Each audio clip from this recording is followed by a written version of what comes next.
ശ്രാവണി താൻ എന്തോ അർഹതയില്ലാത്തത് തട്ടിയെടുത്തതുപോലെ അവൾക്ക് തോന്നി.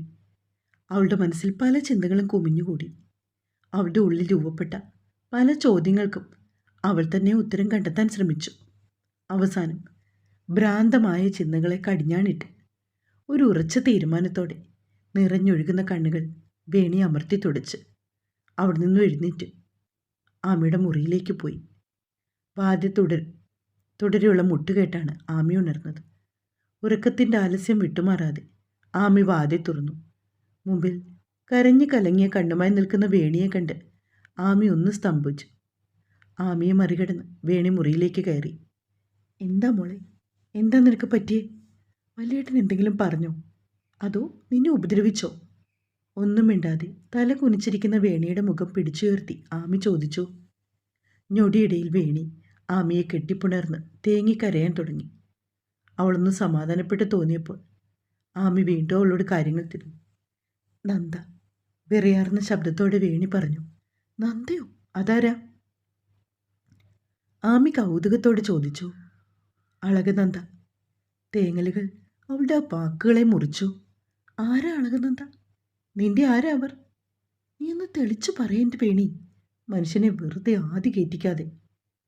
അവരാരാണെന്ന് എനിക്കറിയില്ല. എൻ്റെ ആരുമല്ല. പക്ഷെ അവർ ദേവേട്ടൻ്റെ ആരൊക്കെയോ ആണ്.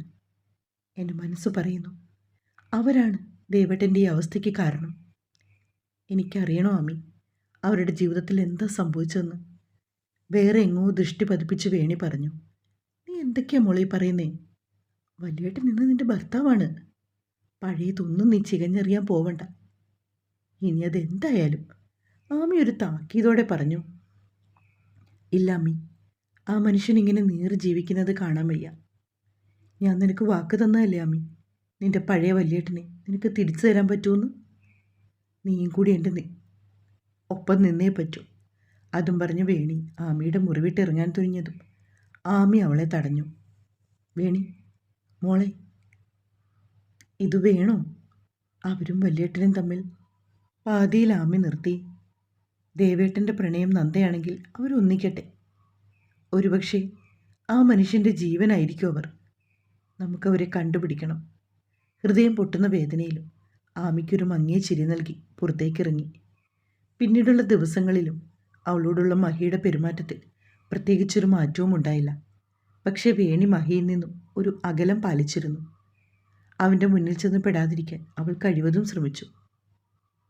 ഉറക്കം ആമിയുടെ മുറിയിലേക്ക് മാറ്റി.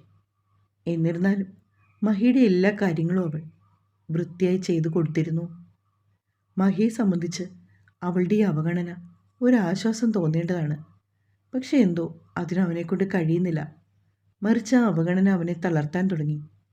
വേണി എന്ന പെണ്ണ് ഓരോ ദിവസവും അവനെ എത്രത്തോളം സ്വാധീനിക്കുന്നു എന്ന് തിരിച്ചറിയുകയായിരുന്നു മഹി. നാളെ കാവിലെ കൊടിയേറ്റാണ്. എല്ലാവരും അതിൻ്റെ പുറകെയാണ്. ആർക്കും നിന്ന് തിരിയാൻ സമയമില്ല. വേണിയും ആമിയും അച്ചുവും ഒരേപോലെയുള്ള 3 വ്യത്യസ്ത നിറത്തിലെ സാരിയാണ് ഉടുത്തത്. വാടാമുല്ല നിറത്തിലെ സാരിയായിരുന്നു വേണിയുടേത്. അതിലവൾ അതിസുന്ദരിയായിരുന്നു. സെന്തൂരവും ഒരു കുഞ്ഞു കറുത്ത പൊട്ടുമല്ലാതെ യാതൊരുവിധ ചമയങ്ങളുമില്ലാതെ ഇറങ്ങി വന്ന വേണിയെ മഹി കണ്ണെടുക്കാതെ നോക്കി നിന്നു. കുറച്ച് ദിവസങ്ങൾക്ക് ശേഷം ഇന്നാണ് അവളെ മഹി കാണുന്നത്. പരാതിയോ പരിഭവമോ ഇല്ലാതെ തൻ്റെ കാര്യങ്ങളെല്ലാം സമയത്ത് ചെയ്തിരുന്ന അവളുടെ ഭാര്യയോട് അവൻ വല്ലാത്ത അലിവ് തോന്നി. തിരിച്ചൊന്നും പ്രതീക്ഷിക്കാതെ അവൻ്റെ കുടുംബത്തെ സ്നേഹിക്കുകയും ബഹുമാനിക്കുകയും ചെയ്യുന്ന അവളുടെ സ്ത്രീയോടവന് ഒരുപാട് ബഹുമാനവും അതേസമയം തോന്നി. അവൻ്റെ ചെയ്തികളിൽ അവന് തന്നെ സ്വയം വെറുപ്പ് തോന്നി. പാവം പിടിച്ചൊരു പെണ്ണിൻ്റെ ജീവിതത്തിലേക്ക്, ഈ നശിച്ച ജീവിതത്തിലേക്ക് വലിച്ചിഴിച്ചു. അവളോടും താൻ കിട്ടിയ താലിയോടും ഒരു നീതിയും ഇന്നുവരെ പുലർത്താൻ സാധിച്ചിട്ടില്ല എന്നോർത്തവൻ്റെ ഹൃദയം വിങ്ങി. ആരോടൊക്കെയുള്ള പക തീർക്കാൻ ഒരു ഉപകരണം മാത്രമായി അവളെ കണ്ടു. വീണ്ടും മഹാദേവൻ തോറ്റു. ഈ പെണ്ണിന് മുന്നിൽ, ഒരുപക്ഷെ അവൾക്ക് മുന്നേ. വേണി, നീ എൻ്റെ ജീവിതത്തിൽ വന്നിരുന്നെങ്കിൽ ഞാൻ നിന്നെ സ്നേഹിച്ചു പോയേനെ. ഓരോന്നാലോചിച്ചു തന്ന മഹിയെ ഹരി കൂട്ടിക്കൊണ്ടുപോയി. വേണി മോളെ, ഇതൊക്കെ വേണോ? വീട്ടിലാരെങ്കിലും അറിഞ്ഞാൽ എനിക്ക് നല്ല പേടിയുണ്ട്. ആമി ചുറ്റും കണ്ണോടിച്ച് വേണിയുടെ ചെവിയിലായി പറഞ്ഞു. നിനക്ക് പേടിയുണ്ടെങ്കിൽ എൻ്റെ കൂടെ നിൽക്കണ്ട. പക്ഷേ എനിക്കിതറിഞ്ഞേ പറ്റൂ. എൻ്റെ ദേവേട്ടന് എല്ലാ സന്തോഷങ്ങളും ജീവിത അവസാനം വരെ ഉണ്ടാവണം. അതിനെൻ്റെ ജീവൻ പോലും പിടിയാൻ ഞാൻ തയ്യാറാണ് ആമി. ആമി വേണിയുടെ കൈകളിൽ മുറുക്കെ പിടിച്ചു. എന്തിനും ഞാനുണ്ടാകും നിൻ്റെ കൂടെ. ആമി വേണിയെ ചേർത്ത് പിടിച്ചു. എങ്കിൽ വാ, സമയം കളയാതെ നമുക്കിവിടുന്ന് തിരിക്കണം. ആമി വേണിയുടെ കൈകളിൽ മുറുക്കെ പിടിച്ച് മുന്നോട്ട് നടന്നു. അവർ കെട്ടിയ ഒരു ഓട്ടോയിൽ കയറി റെയിൽവേ സ്റ്റേഷനിലെത്തി. ടിക്കറ്റ് എടുത്ത് അവിടെയുള്ള സിമെൻറ്റ് ബെഞ്ചിലിരുന്നു. വേണി ഒരു ദീർഘനിശ്വാസമെടുത്തു. അവളുടെ ഓർമ്മ 2 ആഴ്ച പിന്നിലേക്ക് സഞ്ചരിച്ചു. മഹിയുടെ ജീവിതത്തിൽ എന്താണ് സംഭവിച്ചതെന്നറിയാൻ ആമിയും വേണിയും ആവുന്ന ശ്രമിച്ചു. അഖിലയോടും ഹരിയോടും തിരക്കി. മഹിയുടെ നഷ്ടങ്ങൾക്കെല്ലാം കാരണം അവൻ്റെ രക്തം തന്നെയാണ്, അവൻ്റെ അച്ഛനും അച്ചാച്ചനും. അവർക്കതിൽ കൂടുതലൊന്നും അറിയാത്തത് വേണിയെ നിരാശ നിറച്ചു. മഹി ഇല്ലാത്ത സമയം നോക്കി വേണിയും ആമിയും കൂടി അവൻ്റെ മുറി മുഴുവൻ അരിച്ചു പെറുക്കി. പ്രത്യേകിച്ച് ഒന്നും തന്നെ അവിടുന്ന് കിട്ടിയില്ല. തിരിച്ചിറങ്ങാൻ തുടങ്ങിയ വേണിയുടെ കണ്ണുകൾ അവിടെയുള്ള ചവറ്റുകുട്ടയിലേക്ക് നീണ്ടു. അതിൽ നിന്നും ദേവേട്ടൻ ഒരു ആശ്രമത്തിലേക്ക് എല്ലാ മാസവും പണം അയക്കുന്നതിൻ്റെ കുറിച്ച് പേപ്പറുകൾ കിട്ടി. ഇപ്പോൾ അവരവിടേക്കാണ് പോകുന്നത്. അവിടെയാണോ ദേവേട്ടൻ്റെ നന്ദയുള്ളത്? വേണിയുടെ നെഞ്ചു പിടഞ്ഞു. കഴുത്തിലെ താലിയിൽ മുറുക്കെ പിടിച്ചു. ദൂരെ നിന്നും ട്രെയിനിൻ്റെ ചൂളമടി കേട്ട് ആമയുടെ കൈകളിൽ വേണി മുറുക്കെ പിടിച്ചു. വേണി ആദ്യമായിട്ടാണ് അവരുടെ നാട് വിട്ട് പുറത്തേക്ക് പോകുന്നത്. ഉള്ളിൽ എന്തെന്നറിയാത്ത ഒരു പരിഭ്രമമുണ്ട്. ട്രെയിനിൽ കയറി വേണി പുറത്തെ കാഴ്ചകളെ കണ്ണുനട്ടിരുന്നു. ട്രെയിൻ മുന്നോട്ട് നീങ്ങുമ്പോൾ കാഴ്ചകൾ പതിയെ പിറകോട്ട് നീങ്ങുന്നത് അവൾ കൗതുകത്തോടെ കണ്ടിരുന്നു. നീണ്ട 7 മണിക്കൂർ യാത്രയ്ക്ക് ശേഷം റെയിൽവേ സ്റ്റേഷനിലെത്തി. അവിടെ നിന്നുള്ള യാത്ര പിന്നീട് ബസ്സിലായിരുന്നു. പല വർണ്ണത്തിലുള്ള ബോഗൻവില്ല മതിൽക്കെട്ടിനകത്ത് പുറത്തേക്ക് പുഷ്പിച്ചു നിൽക്കുന്നു. ശാന്തി തീരു എന്നൊരു കൊച്ചാശ്രമമായിരുന്നത്. ആയുർവേദ ചികിത്സയിലൂടെ മനോനില തെറ്റിയതും അപകടത്തിൽപ്പെട്ടവരെയും ഒക്കെ ശുശ്രൂഷിക്കുന്ന കേന്ദ്രം. അവിടെ കയറിയതും ഒരു പ്രത്യേകതരം ശാന്തി മനസ്സിൽ നിറഞ്ഞു. വേണിയും മാമിയും അവിടേക്ക് ചെന്നു. ഓരോ പേരോ ഒന്നും അറിയാത്ത ഒരാളെ തിരക്കി ഇറങ്ങിയതാണവർ. എവിടെ തുടങ്ങണമെന്ന് അവർക്ക് യാതൊരു എത്തുംപിടിയുമില്ല. ചുറ്റുപാട് നോക്കി അവരങ്ങനെ പകച്ചു നിൽക്കുന്ന കണ്ട് അവിടുത്തെ ഒരു ജീവനക്കാരി അവരുടെ അടുത്തേക്ക് വന്ന് കാര്യങ്ങൾ തിരക്കി. അതൊരു പാവം സ്ത്രീയായിരുന്നു. ആമിയായിരുന്നു അവരോട് കാര്യങ്ങളൊക്കെ ധരിപ്പിച്ചത്. പക്ഷേ വീണ്ടും നിരാശ മാത്രമാണ് ബലം. അളകനന്ദയോ നന്ദയോ എന്ന് പറയുന്നവരാരും അവിടെയില്ല. നിരാശയോടെ മടങ്ങാൻ തുനിഞ്ഞ വേണിയെ ആമി തടഞ്ഞ് വീണ്ടും ആ സ്ത്രീക്കരികിലേക്ക് ഓടിച്ചെന്നു.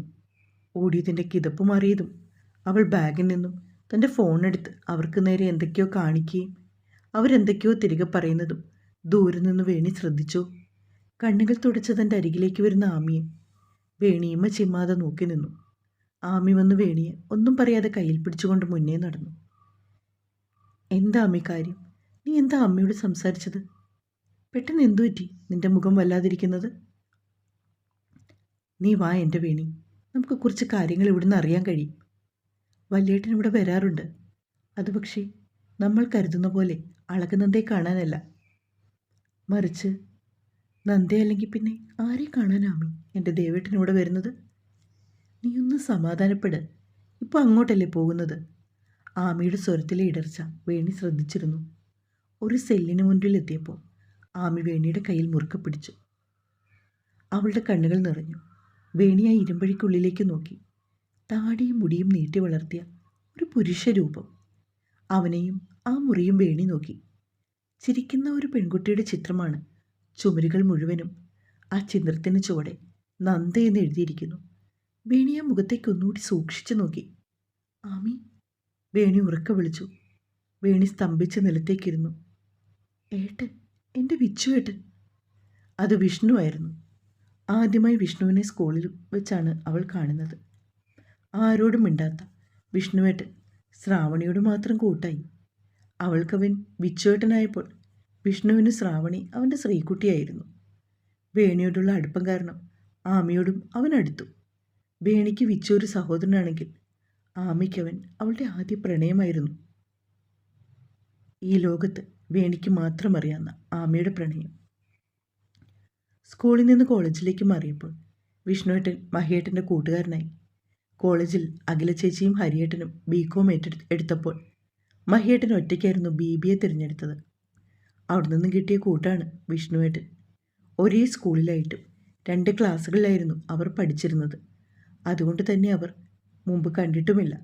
ക്രിസ്മസ് അവധിക്ക് മഹിയേട്ടനോടൊപ്പം വിഷ്ണുവേട്ടനെ കണ്ടപ്പോൾ വേണിയും മാമിയും ഒരുപോലെ ഞെട്ടി. പക്ഷേ വിഷ്ണു അവരെ അറിയാവുന്ന കാര്യം മഹിയോട് പറഞ്ഞില്ല. കുഞ്ഞുനാളിൽ ഒരു ആക്സിഡൻറ്റ് മരിച്ചുപോയ തൻ്റെ സ്വന്തം പെങ്ങളുടെ സ്ഥാനത്താണ് വിഷ്ണു വേണിയെ കാണുന്നത്. മഹിയെ കാണുമ്പോൾ വേണിയുടെ കണ്ണിലെ തിളക്കം ശ്രദ്ധിച്ച് വിഷ്ണു അവളെ കൈയോടെ പൊക്കി. ആമിയോട് പോലും പറയാത്ത തൻ്റെ പ്രണയം വിഷ്ണുവേട്ടനോട് മാത്രം അവൾ പറഞ്ഞു. അന്ന് വിഷ്ണുവേട്ടൻ വേണിക്ക് കൊടുത്ത വാക്കാണ്, മഹാദേവൻ്റെ താലിക്കൊരു അവകാശമുണ്ടെങ്കിൽ അതെൻ്റെ അനിയത്തിക്കുട്ടിയായിരിക്കുമെന്ന്. അങ്ങനെ വിഷ്ണുവേട്ടൻ വടക്കെഴുത്തെ സ്ഥിരം സന്ദർശകനായി. നാട്ടിലെ പഠിത്തം കഴിഞ്ഞപ്പോൾ തന്നെ മഹിയേട്ടനോടൊപ്പം വിഷ്ണുവേട്ടനും വിദേശത്തേക്ക് പോയി ഉപരിപഠനത്തിന്. പിന്നെ ഇപ്പോഴാണ് വിഷ്ണുവേട്ടനെ കാണുന്നത്. നന്ദ വിഷ്ണുവേട്ടൻ്റെ പ്രണയമായിരുന്നോ? നന്ദയ്ക്ക് എന്താ പറ്റിയത്? വിഷ്ണുവേട്ടൻ എങ്ങനെ എവിടെ എത്തിയത്? പെട്ടെന്നാണ് വേണിക്ക് ആമിയുടെ ഓർമ്മ വന്നത്.